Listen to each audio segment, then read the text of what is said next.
Got a package in the mail from my publisher, Charlesbridge. What do you think could be in it? Should we find out? A book. Good book.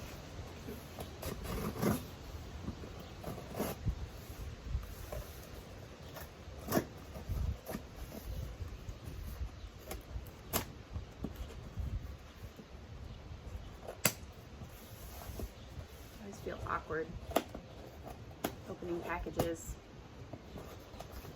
Why?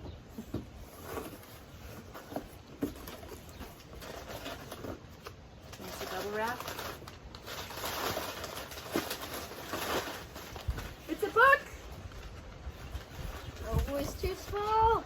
Yay! No Boy's Too Small. 14 Young Americans Making History. Coming from Charlesbridge Publishing in September. Co-edited by me, Keila Dawson, Jeannette Bradley, and illustrated by Jeannette Bradley. Should I read a poem? Yeah. Okay, this is a poem by me and it's on the back cover.